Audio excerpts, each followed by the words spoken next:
So welcome everyone to the September webinar for the Instructional Design and Learning Special Interest Group. That's us, the IDL SIG.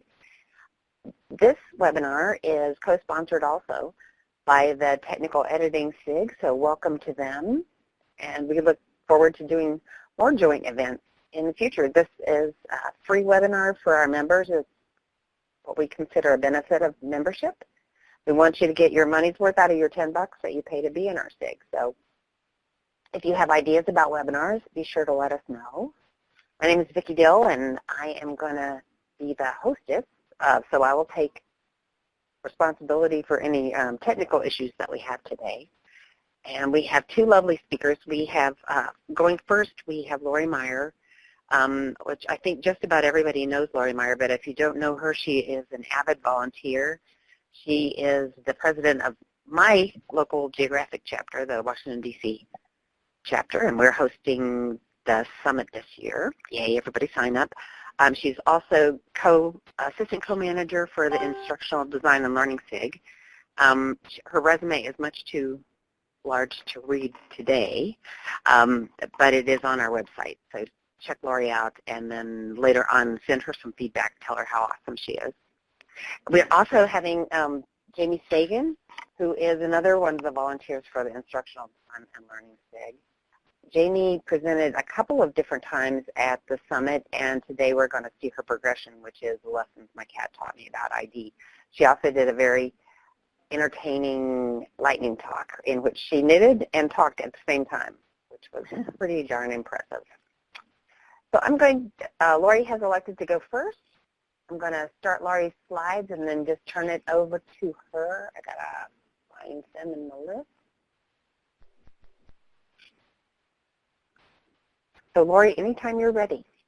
Okay, thanks a lot, Vicki. That was a great introduction. Hi, everyone.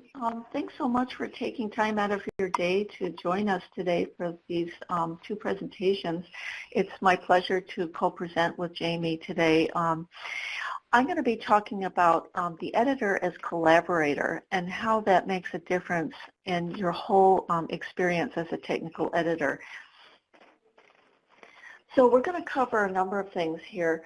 We'll talk about why good communication is important for technical editors in their work. We're going to talk just briefly about some of the perceptions of the editor's role that might cause communication challenges, and then how going forward we can, kind of mitigate some of those challenges. And we're going to talk about the actual challenges themselves, and then how we can enhance positive communication while working with our authors to improve the quality of their work. So why is good communication important? Because we know that, editing is a set of skills, and our authors depend on us to implement those skills to help them improve the quality of their work. But communication really brings it all home as far as making those skills work in the best way that they can. It promotes teamwork, for one thing. If an editor can communicate effectively with their authors, it promotes the idea that we're all in this together, that we all have common goals, that we all want quality, and that we're with each other every step of the way. Good communication helps our authors be more open to our suggestions, and we can reduce repeated errors going forward, because if we can communicate effectively and positively, we can teach at the same time and help retain that knowledge. And it's likely that our authors will not tend to repeat some of the same mistakes that we see in the work. Good communication allows us to put more focus on the value that we can provide as editors. Because if our authors come to trust us and they know that they'll have a good dialogue with us, it can really help them see us as a valuable part of the quality team. Plus, it opens the door to additional editing opportunities, because if you can communicate effectively and yield good quality, develop a positive relationship with your authors, it will see you as someone who is valuable, possibly to do additional work or to work with teams that you haven't worked with before. So all of those things will enhance your reputation overall in your organization as someone who's good to work with. Now, as much as we love the work we do, and as much as we care about quality, there are some common perceptions of an editor's role, and this has evolved, simply because of, experiences that we've had, or, the way we've been portrayed in the media and in books sometimes. For example, the concept of the grumpy editor, or the angry blue pencil, or the comma cop, or the punctuation posse, that sorts of things. I've heard all of those. Just the idea that we're out looking for trouble. The idea that we may be too detail-oriented, too focused on unimportant details. Why do we care about punctuation? Why do we care about capitalization? Well, we've got this huge project going with tons of bugs. Why are we focused on all of this? The idea that somehow the editor is somebody that looks for mistakes, and it's like there's this separation, an us versus them sort of idea. And that's not really true, because most of the editors that I've worked with really have been very, very devoted to building good team relationships, but somehow this perception does exist. And by good communication, we can help to mitigate all of these and make them not seem so strong in our work environments. Now, we have a lot of challenges when we're trying to communicate with our authors, because our job is to really help improve quality, but to do that, we have to really look very closely at every piece that we edit. And, we are going to come across problems in these documents, and our job is to help our authors solve these problems. So it's good to think, it's good to reflect on how you respond to the problems that you see. Give some thought to what's going on in your mind as you see these things. How do you respond to unclear content? How do you respond to missing information? How do you respond to major problems with organization, flow, or quality of writing? How do you respond to content that's delivered behind schedule? For example, if something is supposed to come to you for editing on a certain day and it comes to you a day late and your deadline is still firm, how do you deal with that? How do you respond when you're restricted to proofing or light editing when the content clearly needs more work? And we've all experienced this, where we get something and someone tells us, now don't spend a lot of time on this. Just do a quick proof or just a light copy edit. You get into the content and you see that there are many, many more problems than that, and that really needs far more than just a light edit. So how do you respond to that? How do you handle things like that? So in looking back on your experience as an editor, it's good not only to reflect about what were you thinking, how did you feel when these problems were encountered, and then how did you actually respond to your author, and what approach did you take to that?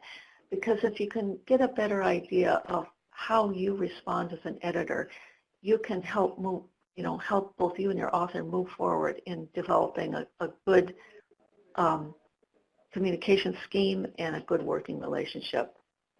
That's why we say communication makes a difference, because as masterful as you might be with the concepts of good writing, editing, content organization, grammar, usage, everything like that, it's not going to be nearly as effective if you can't communicate it well with your author. So that's why communication truly does make the difference.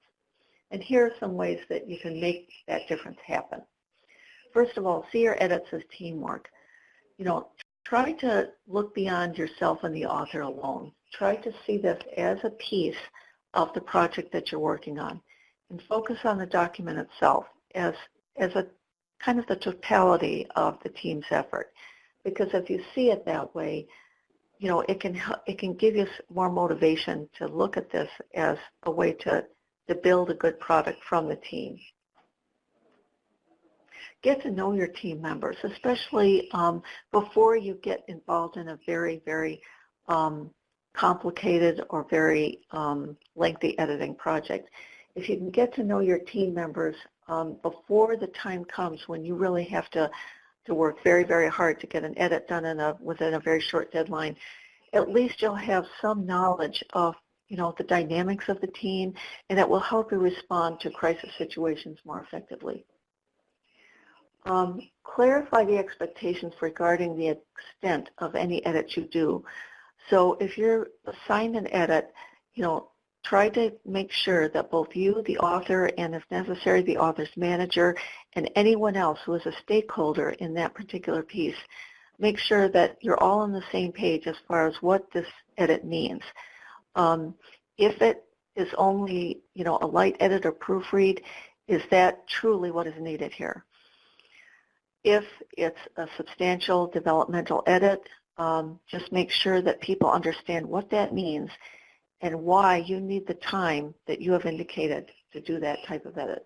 Because if you can clarify those things before you hit the blue pencil to the paper, it will really, just help smooth things out, and it will help reduce misunderstandings. Describe to your author how you work and the approach you took to edit the content. Actually, this is a good thing to do as you begin the edit, because if your author understands how you work, what you're looking for, the tools and resources that you use, how you like to mark up copy and why you mark it up the way you do, at what point you need to bring them in to answer questions, that will give them a little bit more peace of mind, knowing and understanding what you're doing with their work. And it will, once again, reduce misunderstandings. It will reduce communication problems. Note the good as well as the bad, because part of our job as editors is to be teachers as well. And we want our authors to do more. If we see good things in their work, we want them to do more of those things. So it's good if you find something that works especially well, note that to the author. Or if there's something that they redid from a previous release and you noticed how great it looks now, just say, I noticed that you did this, and this, and this really enhances the quality of this, and it's going to make the user's job much easier. That sort of thing authors love to hear. So always look for the good as well as the bad. Offer to meet with your author one-on-one. If you run into major editing issues, or if there are things that you're coming up with as you edit that just keep bringing up the same questions over and over again, maybe just take some pause and set up a meeting with the author. Just, explain, there are some things I want to make sure that I understand here. Maybe you can help me and we can work through some of these together. So if you offer to meet one-on-one, that can help push you through some of the obstacles you might be facing in an edit. Plus, it will help you get to know your author better. It will give them the idea that you really do care about the quality of their work, and it will, just help build your working relationship.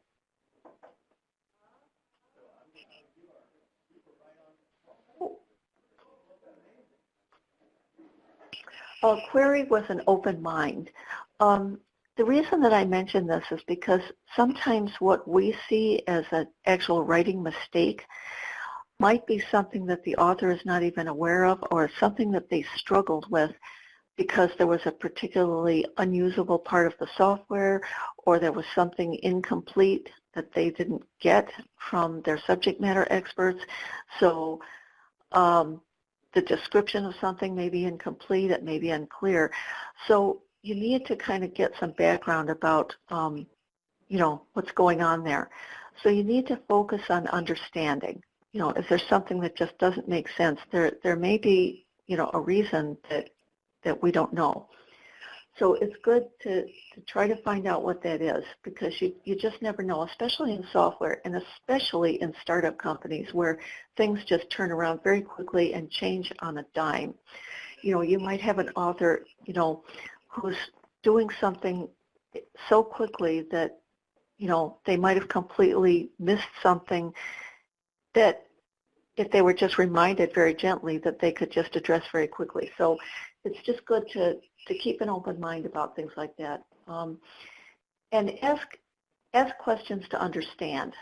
And this is important because you don't want to build on that perception of being someone who's just looking for mistakes and just, is kind of the, the grumpy corrector type of person. You want it to be a relationship. So avoid a finger-pointing questioning style. For example, years and years ago, I took over the edits for another person who had left the company. And I was looking at the previous draft of this work that they had edited, and they had some questions that the book didn't have an index, which of course was, a major problem. But, there was no real, just an objective note, the index is missing or something. They said, where is the index? Where are the list of references? And, the sarcastic part of me kind of took over, and I was thinking in my mind, oh, well, the index just got up and walked out the door. But the problem that I found was that this type of question would put an author on the defensive, because by asking where is the index is obviously not there. So the issue is the absence of an index, and that's what you have to focus on. So if something major was missing like that, you really need to just open up a discussion about it. Say, this document doesn't have an index. I was wondering if you were planning to add one later, or did someone tell you not to put an index in? Do you not have time to do it? Maybe we can work on it together. Did you realize that indexing was a standard part of our documentation sets? Just questions like that help educate your user or your author. And once again, consider that what doesn't make sense to you might be a product or a UI issue. Not all user interfaces are that friendly, and sometimes writers are stuck, trying to, make a silk purse out of a sow's ear. They're trying their best to document something that just is not clear. So you might be able to help, even if you can't solve the problem completely. If you take a positive approach to it, you might be able to just work with them, kind of think out loud together, and just work together to find the best solution that you can.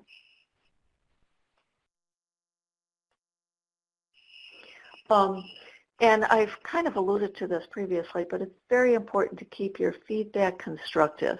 Now, this is why I mentioned earlier that it's important to kind of reflect on how you respond to different problems like unclear information or missing information, because these are definitely legitimate problems, but they're problems that have solutions. And if you take a positive approach to this, if you can put your frustration aside and look at this as an opportunity, then there will be ideas that will come to you, and when you work with your author, you can suggest alternative wording and phrasing and offer reasons. Say, if you say this instead of this, the user will have a much better understanding of this. And if you're a writer yourself, benefit from what you've learned from reviews of your own documentation, because I've worked on both ends of the TechCom aisle. I've been both a writer and an editor. So I am a writer who has had my work edited and reviewed. And most of the time, I've tried to just take an objective view and benefit from what my reviewers and editors have given me as far as feedback, and sometimes it's been painful to see where I've made mistakes and my writing was deficient, but I've always tried to learn from that. On the other hand, there have been some comments that I have received that go back many, many years ago, and I still think of them, and they're still painful for me. And I didn't learn anything because the commentary was not constructive. One writer who peer-reviewed one of my documents put on the front cover, "Yuck." Now what do I do with that? I can't do a thing with it. I can't learn anything from it. And that's why anyone, whether you're a writer who peer reviews or an editor, needs to really focus on the constructive in terms of helping your peers learn, plus just being empathetic to what it's like to try to write something on a tight deadline. All of those things, really do make a difference.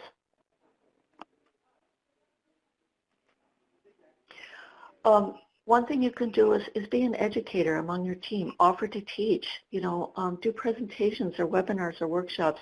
You really would be surprised to find out that, people are a lot more receptive to this type of teaching than you might believe. I remember years and years ago at one company, they had what they call a Monday morning education series. And anyone on the team was welcome to submit a topic to be a presenter. The only thing was that you had to be willing to do that on Monday morning at 8 o'clock, which was a little bit difficult.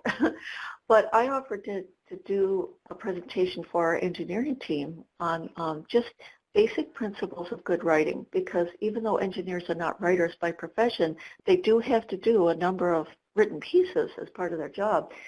So fortunately, my manager approved my topic, and I did this presentation.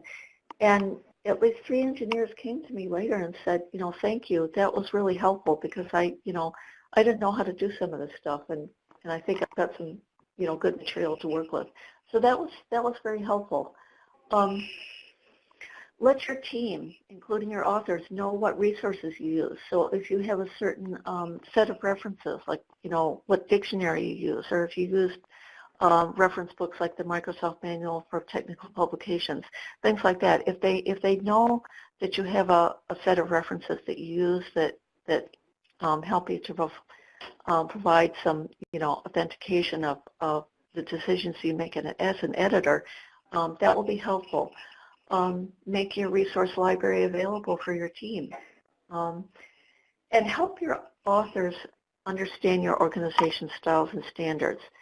So if you do have a style guide, which is always a good thing to have, if you have certain style standards, help to educate your authors and your team about that, so that they know you're not just making arbitrary decisions, or you're not just trying to be authoritarian, that there's a reason for some of the changes that you have to make to their work. And if they understand that, they'll be more receptive to those types of changes.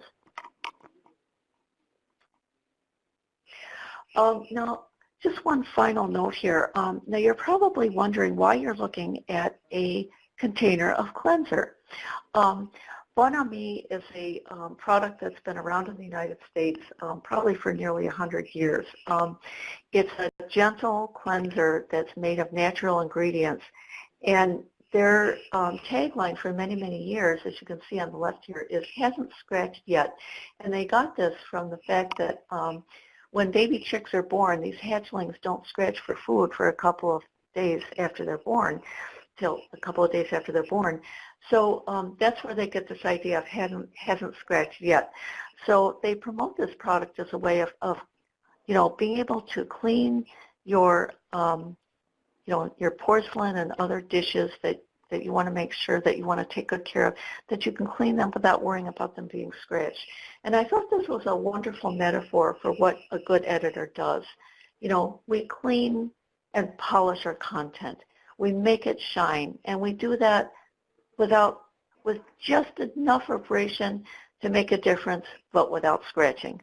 And that's what I like to think that I do. I try to approach every project as an editor and clean and polish the content without scratching. So that's the formal part of my presentation. If there's any questions, I'd be happy to talk about them. And after we've done that, I just want to make one quick announcement about an upcoming technical editing SIG event. So a couple of people are typing in the chat window. Lori, I don't know if you have been keeping an eye on the chat window, but your story about the yuck comment got a lot of support and sympathy from your co-writers here. Yeah, that was one of the saddest moments of my entire career. But, it kind of was a good motivation for me to remember how important it is to communicate with empathy, with professionalism, and in a positive manner. And I know we all do that, but sometimes it just helps to kind of take a few moments to think about how important that really is. And that's what motivated me to do this presentation. And that's why I love this cleans and polishes without scratching. I thought that was great. And I use Bon Ami all the time at home myself. So oh, okay. So we do have a question in the chat. Do you want to answer? AS, that's a mysterious name there. Okay. Do you use, go ahead. Oh, yeah. The question is, do you use editing levels to help writers improve themselves as writers and editors? Yes. Defining editing levels is very helpful because there are distinctive levels of editing, and it's really good to understand them and to educate your team about them.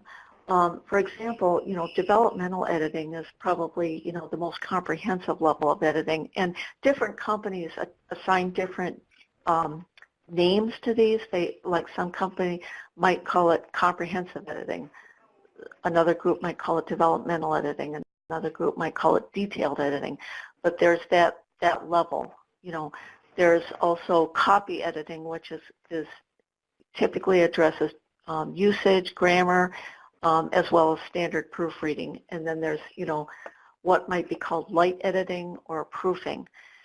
There also might be other types of editing. For example, there might be authentication type of editing where you're checking for proper use of company names, use of trademarks, things like that.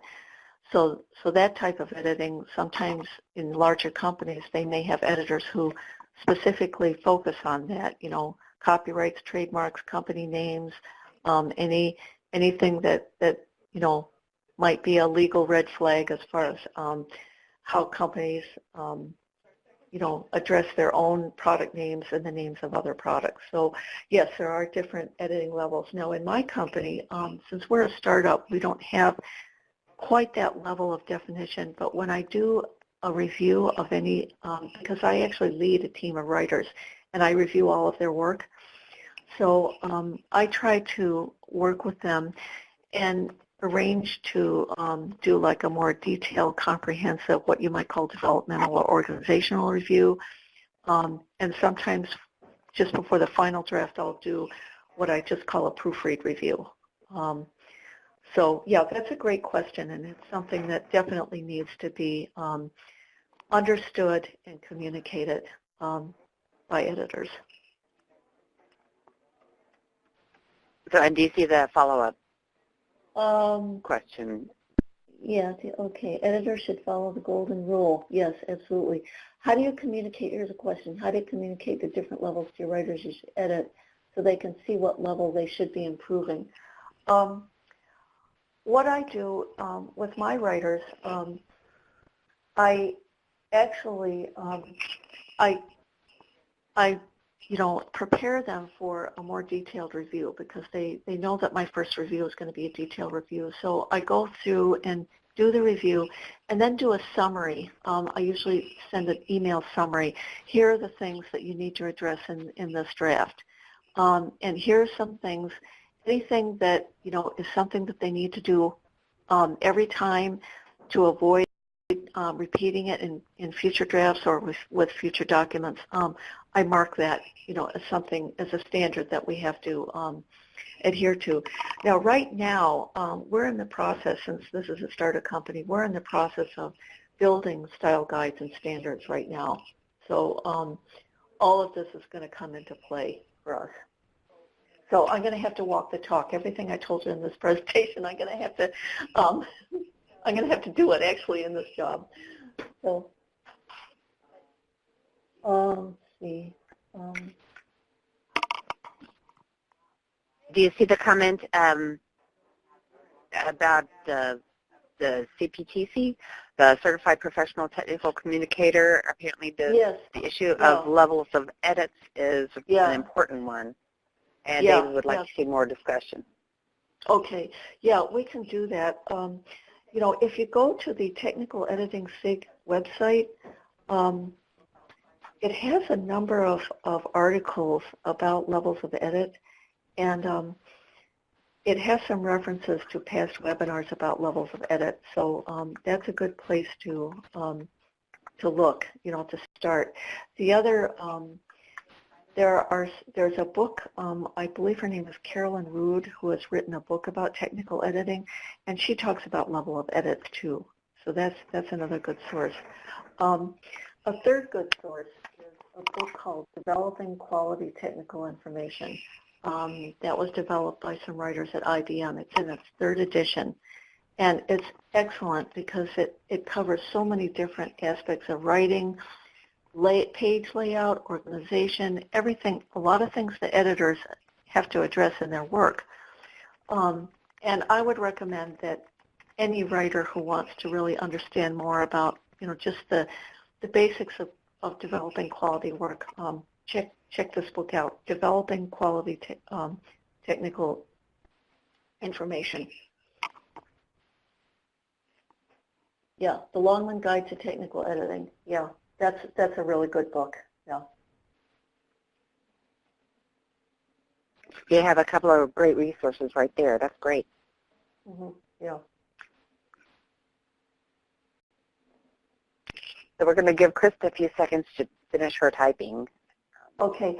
While she's doing that, let me just mention an upcoming Technical Editing SIG event on September 27th.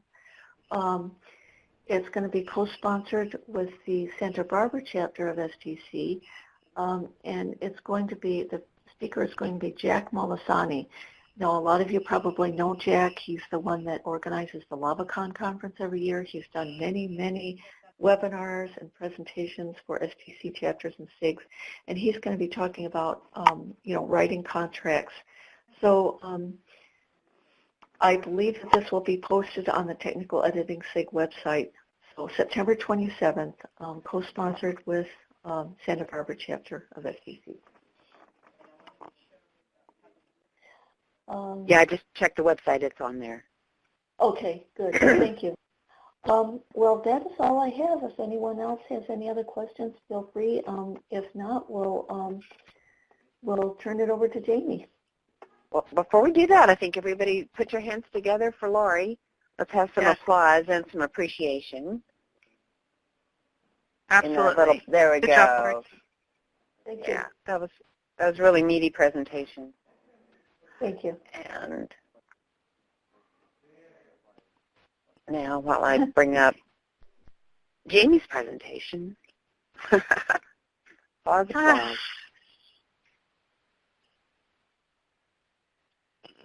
Okay.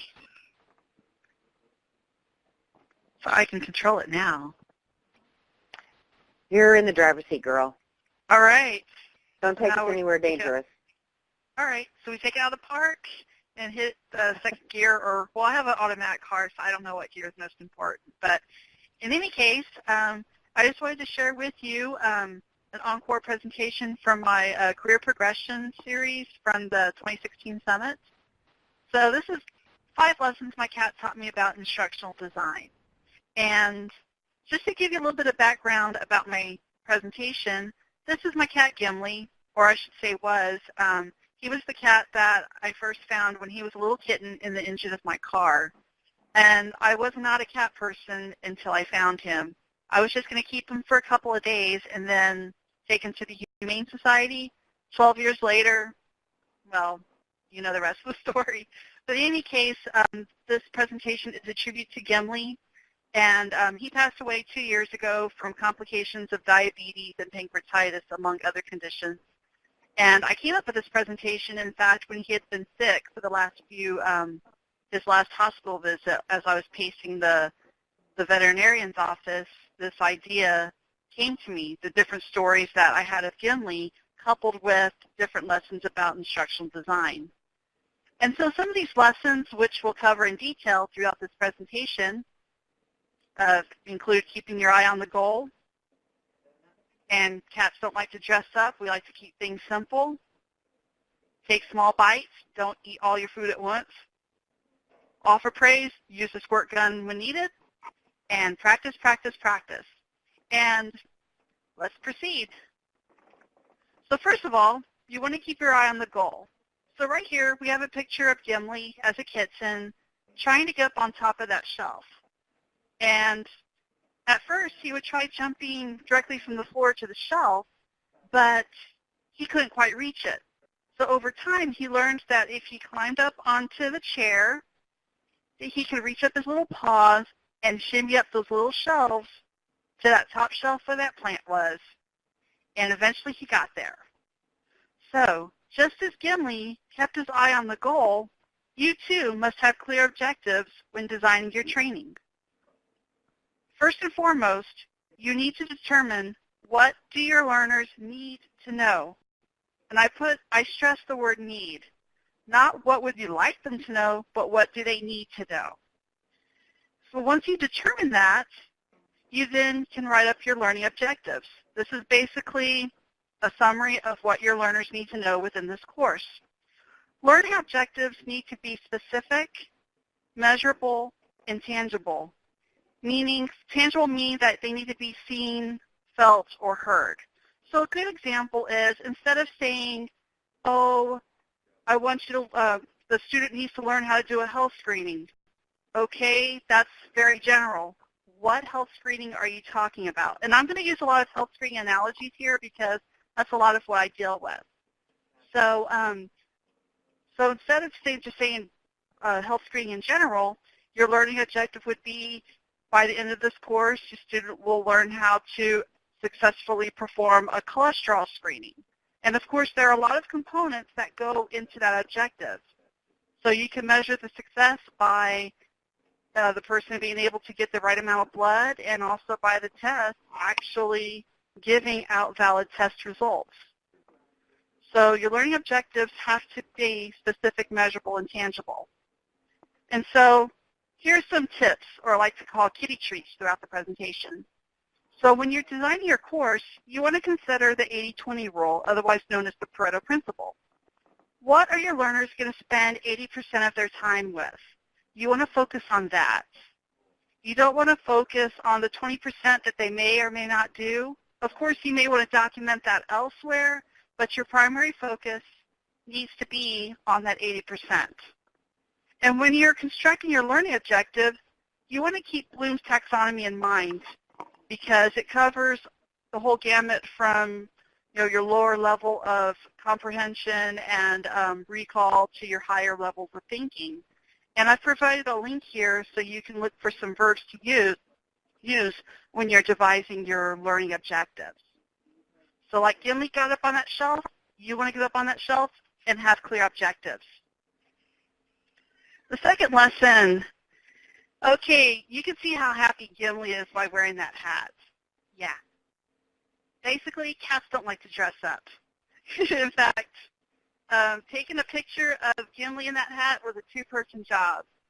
My husband had the hat ready to put on his head. I had the camera ready to go.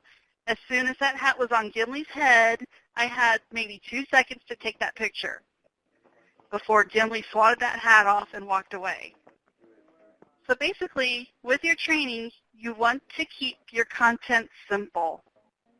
Again, refer back to your learning objectives when covering what your learners need to know. I know I keep on stressing that, but that's really important. Now, you're thinking, well, what do I do with the information that's nice to know? Provide it as reference material. In fact, what we do, what we've done within our company was that we've provided, we have an intranet site in which we do place links to reference material. So let me give you an example. When we were making an instructional video on how to use a glucometer, we decided for the video that we focus solely on using the glucometer. We could easily have launched it to a discussion about diabetes and the importance of testing, but for the purpose of the video, that was a nice to know, because the people that were performing the test couldn't exactly talk about diabetes. And so what we did was, in the video, we focused on the actual, using the meter, but then we also talked about our reference library on our intranet site. For more information, go to da-da-da. And so you want to do that because you always have your learners that want to know more, and you want to quench their thirst of knowledge. But for whatever you create, you need to keep your focus narrowed. So for those kitty treats, again, make sure you have your reference library to host those materials. Refer to this library throughout your training. And these reference materials can include web links to various websites, or cheat sheets that you've created, or documents, or anything. So again, keep your content simple. Cats don't like to dress up. It's a rare cat that does. Third lesson, take small bites. Here's a picture of Gimli perched in front of his favorite place, the food bowl. So Gimli, as soon as that food hit the bowl, he would go and eat that food up, gulp it down, 10 minutes later, you hear in the house, yeah, he picked it up. That's not good because it had Jamye actually eaten the food slowly. That food would have a chance to nourish his body. So you don't want to overwhelm your learners with too much information. You want to divide your content into chunks. And in fact, there's an actual term called chunking, which actually means breaking it out. So generally, whenever you break up your training, you want to break it up into chunks of about 15 to 20 minutes because any longer, and you risk your learners tuning out. Now, there are two important reasons why you should chunk your content. First, again, it's easier for your learners to retain the knowledge. And second, when you have to go update your training, it's easier for you to update that one module rather than the entire course. And depending on how it's set up in your LMS or learning management system, it could be quite an undertaking.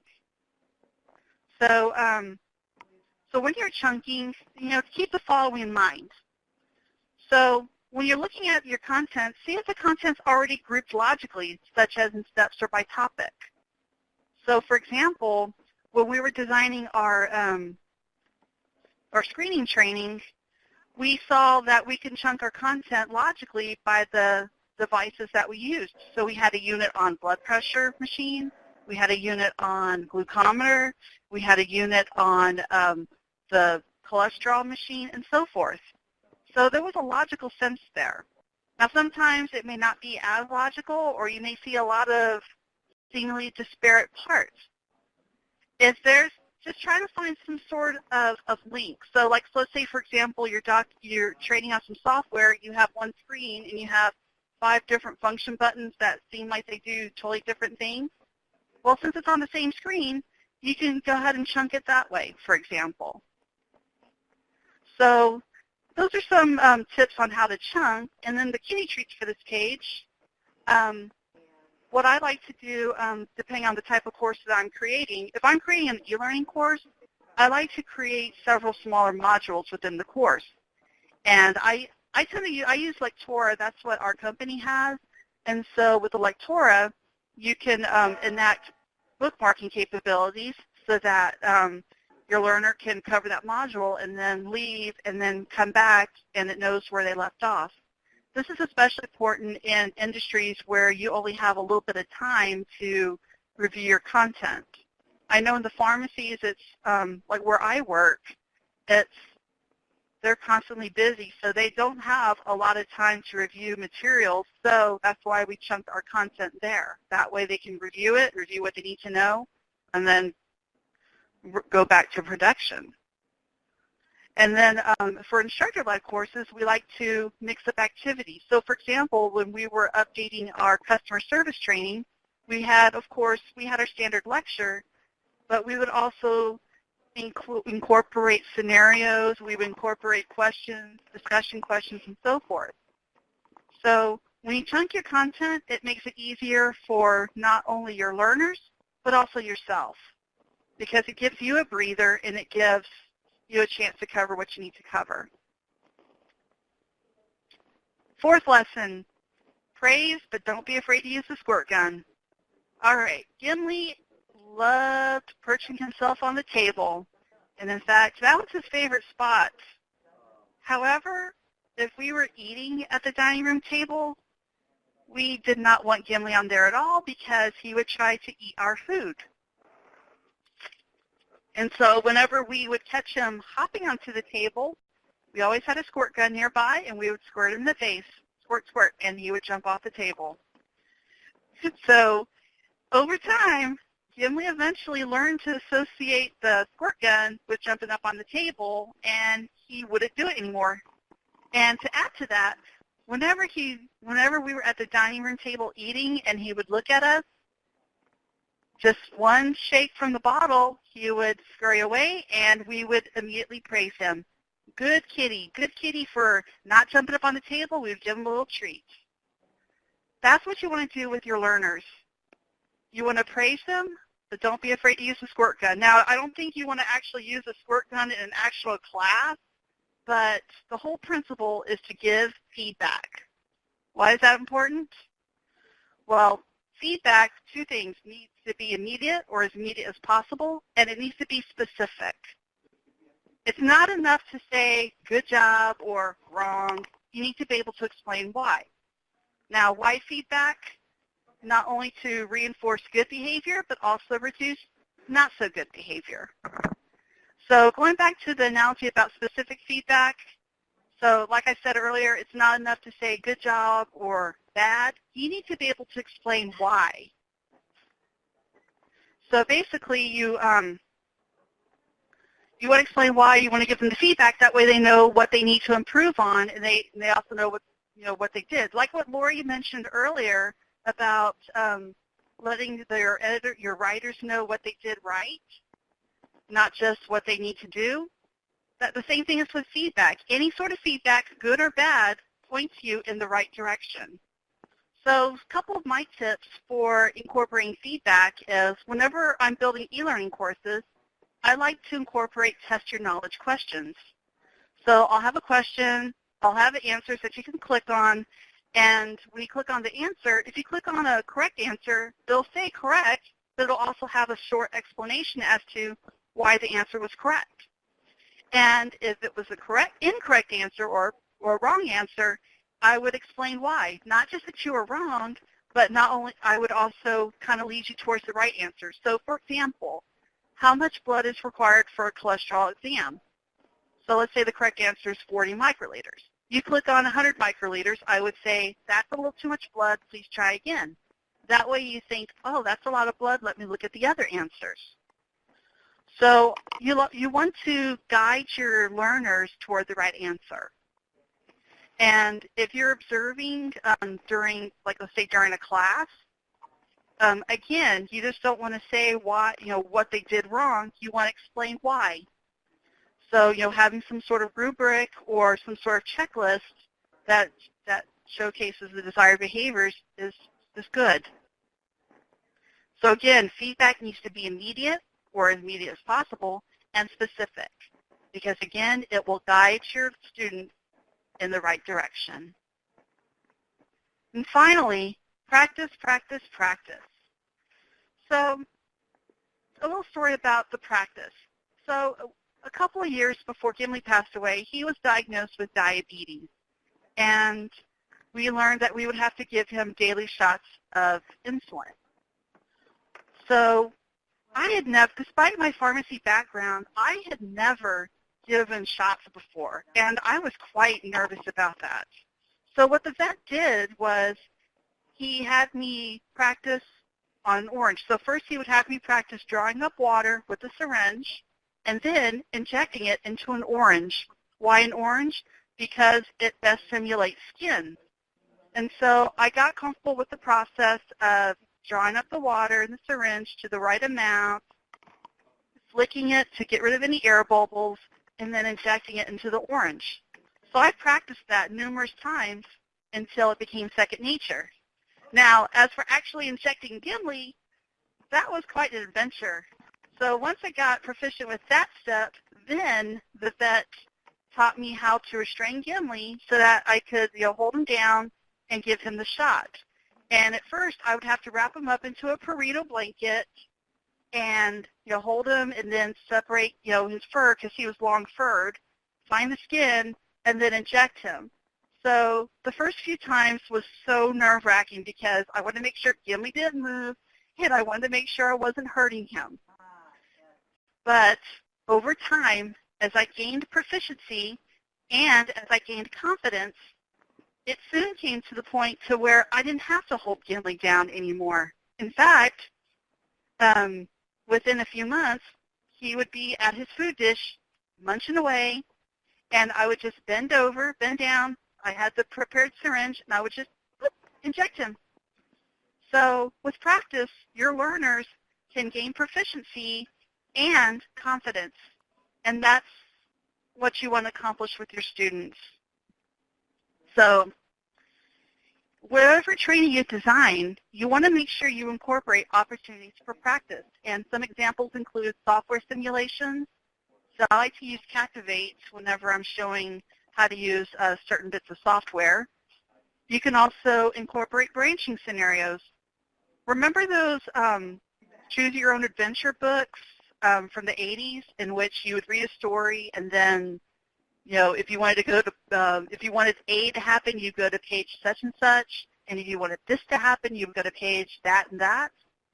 That's what branching scenarios are. So you can build those, develop those, that way your learners can, you know, kind of practice a scenario. You can also have a test environment with predefined exercises and test cases, kind of like when we were training on our pharmacy dispensing software. We had a test environment in which you can type up mock prescriptions. That way it wouldn't mess up production. Or if you have another classroom training, you can have hands-on exercises. So when we have our customer service training, we like to have different scenarios where one person plays the pharmacy technician and the other person plays irate customer, because that way they can learn how to deal with mad people before they actually have to face a mad customer. So and in addition to the practice inside the class, you also want to encourage practice outside, because you want to give your students the chance to practice as much as they can, again, to gain proficiency. So a couple of things that I like to use with this are assessment checklists and reference materials. So for the assessment checklist, I like to take the behavior and then document, okay, what needs to take place in order for success. It kind of goes hand in hand with the learning objective. So for example, if my objective is to successfully perform a cholesterol exam, underneath that you need to be able to get the right amount of blood sample. You need to be able to get the right test strip and insert it into the machine and know when to apply your blood sample. You need to apply your blood sample properly to make sure you have enough blood on the test strip, and so forth. So as you check off, okay, I see this behavior, I see this behavior, I see this behavior, it'll let you know that you're going in the right direction. And then as far as reference materials, we like to devise cheat sheets on certain functions. That way, once you're out of the learning environment, well, technically everywhere is a learning environment, but once you're out of the formal class, you want to have reference materials for people to refer to in case they need that refresher. Oh, how do I do this function in the software? Well, let me go to the cheat sheet and find out. So just some kitty treats for this. Just a couple of hints. If you're developing scenarios for in-class practice, build in a lot more time than what you think is needed, because one, you never know how the scenarios are going to turn out, and two, more importantly, people get so engaged in scenarios that it just might be the whole class. And in fact, this is probably where you learn the best, is through that hands-on. As long as it's well-developed and well-guided, your students could probably learn a lot more from that than from just sitting there hearing the content. And as far as prioritizing goes, you want to focus on the most complex and most commonly used procedures. Again, going back to that 80-20 rule, you want to focus on that 80% your learners are going to do. And especially if it's something that's complex and something they're going to do common, that should be an alert to you. I want to focus on this. So for example, with our screening training, we spend a lot of time on our cholesterol machines because, one, it's a complex process versus taking your blood pressure, and two, we do a lot of those screenings. So we want to make sure that people are proficient in getting that blood sample and using the machine to make sure that the proper prompts come up. So again, allow plenty of time for practice and focus on what's going to be most commonly used. So those are the 5 lessons. So just going back to those slides, again, in summary, keep your eye on the goal. Make sure you have your learning objectives. Second, keep your content simple. Capstone likes to dress up. 3, divide your content into chunks. Don't make your learners gulp it all down at once. 4, offer feedback, whether positive or negative. And 5, practice, practice, practice. So if you're interested in instructional design, there are several steps you can take. First of all, if you have not already, join the Instructional Design and Learning SIG. And in fact, I want to thank you members and also want to thank the members of the Technical Editing SIG for having Lori and me speak with you today. So I just want to give a shameless plug for the IDL SIG. We offer a lot of resources for our members, including free webinars, which you're attending right now. We also have a mentor program in which you can pair up with somebody within the field and learn from them and they learn from you. And we also have a training materials evaluation program. This is probably one of the most understated programs that we have within the SIG. So basically how this works is that you fill out a brief application, you're paired up with an experienced instructional designer, they review your materials at whatever level of development you're at, and they meet with you, usually virtually because we're a virtual organization.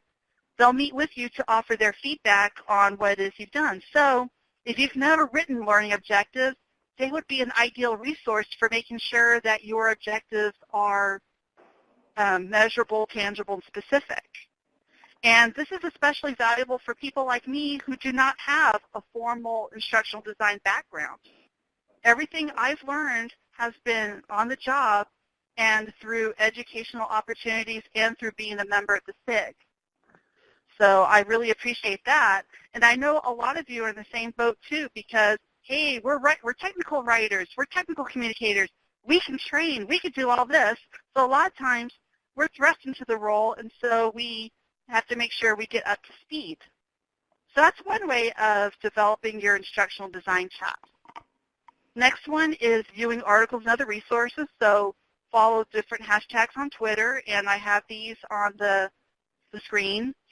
Refer to our STC resources, including our Intercom magazine and the TC box, because we're developing that as a rich source of resources. And even check out other organizations, including ATD and the eLearning Guild. And finally, talk with other instructional designers. So within the IDL SIG, for example, we have a discussion list where if you're a member, you get to email a question, and then everyone on that list gets that question, and they can provide feedback. So that's a great way of fostering discussion. So for example, you have a question about a certain tool or what have you, you can access, the brain power of over 500 members, or however many members we have within the SIG. You can tap into that brain power. You can also attend conferences such as the STC Summit or any of the regional conferences like Conduit or Spectrum or what have you. And you can also talk with other instructional designers through LinkedIn groups. So we have a LinkedIn group within the IDL SIG, and you can also look up other groups for more specific genre. So here's my contact information. I provided both my work and my personal email, and you can find me on Twitter at Gimli the Kitty, note the underscores. And that's a picture of Gimli and me. I really miss him, but I'm really happy that I'm able to pay tribute to him with this presentation. So any questions that you have?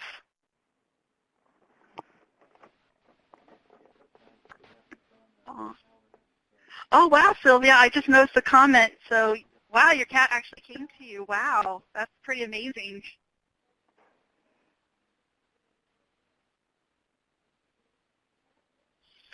Cool. Yes, I agree, Krista. Cheat sheets are incredibly useful, yes. And thank you, Vicki, for providing the links to our to the IDL 6 site with our different resources. Right. You're absolutely right about that training materials evaluation being really underused, because it is such a good resource. And just one note about that, Vicki and everyone, if you're concerned about confidentiality laws regarding your company's content, you can always work with your assigned evaluator, and they can sign non-disclosures and all that. They can help you deal with that. Okay, so just now getting to create an LMS. Yes, luckily with our company, we have a separate department that deals with that, so we just give them our content and they deal with that. Free service from the site. Yeah, it's. Are you talking about the training evaluation? Okay, yes, it is free. If you're an IDL-SIG member, it is free. Another benefit of membership, worth every bit of $10. Such a bargain. Yeah, especially, I mean, if you had to pay somebody to consult, that would probably be a few $100s at least per hour. Krista says it's a steal. A steal. Oh, yeah, absolutely. And I want to mention, too, that I'm also a member of the Technical Editing SIG as well. I'm not as active a volunteer, but I am a member, and I always appreciate all these educational resources.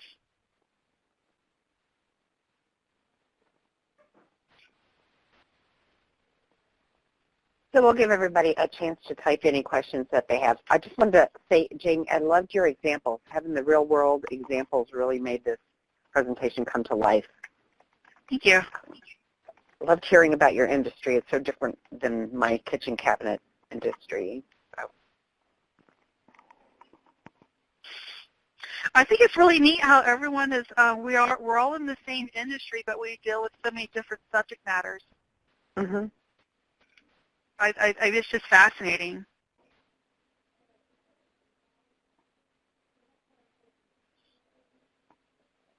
All right. Well, I don't think we're getting any questions. I think we're just getting more applause for Jamie. So let's everybody in the button up at the top, let's give Jamie a nice round of applause, too.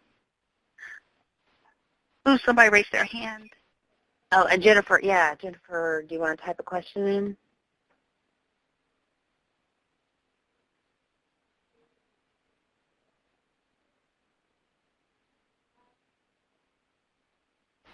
You. Maybe she was just wanting to applaud. I want to applaud again, too. Aww. All righty, then. And it was a pleasure recording. presenting with, okay. And I just want to say it was a pleasure co-presenting with Lori as well. Yeah, I thought this was a really good job by both of our speakers. And I was a little bit intimidated by the level of the level of technical prowess in our attendees. We have some of the superstars in attendance today, but I think that just goes to show what a great value this is and how much we respect Jamie and Lori and wanted to hear what they have to say. So with that, I'm going to close the recording and leave the window open. I'm going to leave the meeting open. So if anyone wants to have off-the-record